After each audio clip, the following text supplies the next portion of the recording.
What's going on, guys? It's your boy CMB. Don't forget to subscribe to the channel, smash that like button, and let's get into this one really quickly.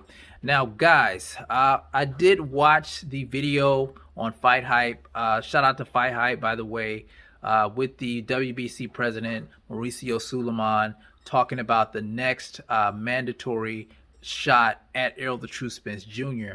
Now, I know a lot of us were under the impression that a Montez Stanionis, the WBA regular champion, was going to get first dibs at Errol Spence Jr. since he's not fighting Terrence Crawford this year. Now, you also had Jaron Boots Ennis, the IBF mandatory petition to face off against Errol the True Spence Jr. I think both of those guys actually did. But Mauricio Suleiman came out and said today that Keith one-time Thurman, the WBC mandatory, was going to get first dibs at Errol the True Spence Jr. It was going to be made official at the convention. And a lot of people are crying foul that Keith Thurman is, I would say, jumping over Stanionis and Jaron Boots Ennis. But guys, we have to remember, back when Keith Thurman was the WBC champion and he was injured, he was stripped of the title due to inactivity because of injury, but he was also promised a shot at the WBC title when he got well. And I think they're trying to make good on that because this is what he was promised. And it's unfortunate, I think, for Stanionis. It's unfortunate for Jaron Boots Ennis. But I also think that the PBC is, more concerned with making the bigger fight. You're not getting the Terrence Bud Crawford, Errol Spence Jr. fight, and the next big fight at welterweight would be Keith one-time Thurman versus Errol the True Spence Jr. That's a big fight. It's bigger than Errol Spence versus Stanionis. Of course, it's bigger than Errol Spence versus Jaron Boots Ennis. Both of those guys are good fighters, but let's face it, they don't have the star power that Keith one-time Thurman possesses. Say what you want about Keith Thurman. He was the man at 147 at one time. He was the boogeyman before Errol Spence Jr. He was a unified champion before Errol the True Spence Jr. Now, when Errol was chasing him and trying to get that fight, Keith Thurman kind of swerved him a little bit and said, he was going to fight Errol later on down the line. And that didn't sit well with Errol the True Spence Jr.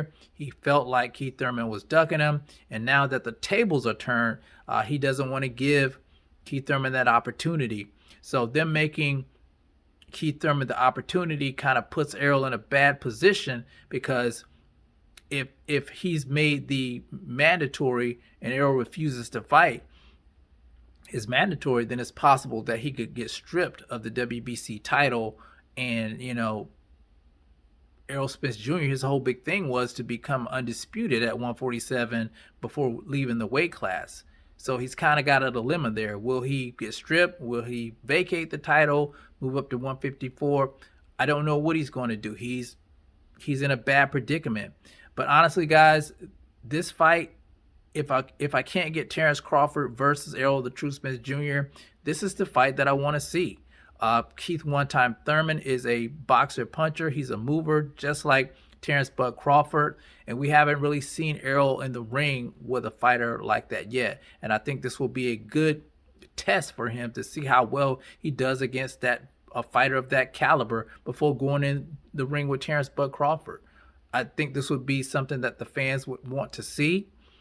Even though Keith Thurman's not bringing a title to the table, it's a good fight. It's a good, solid fight, and I hope Errol Spence Jr. has a change of heart, and I hope he goes into this matchup with Keith Thurman.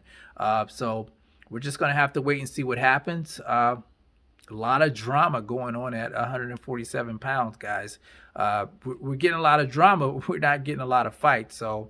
But you guys tell me what you think about this situation. I did hear Blue Blood say he should petition to be franchised. The only problem with that is, if he does become the franchise champion, if he does fight Terrence Bud Crawford at 147, he won't be undisputed being the franchise champion.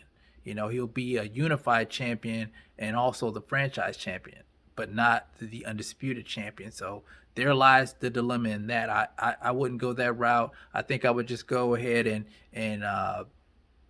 get in there with Keith one time Thurman. I don't, you don't have to like him, you don't have to respect him. Just go in there and do what you do best. If bulldozing the guy is going to make you feel better, go in there and do what you got to do. But I hope this fight does take place. If it, since the Terrence Bud Crawford fight's not happening right now, this is the next best thing in my opinion. But you guys might think differently. You let me know how you feel about this one in the comment section. It's the CMB. I'll talk to you guys in the next one, and I'm out. Peace.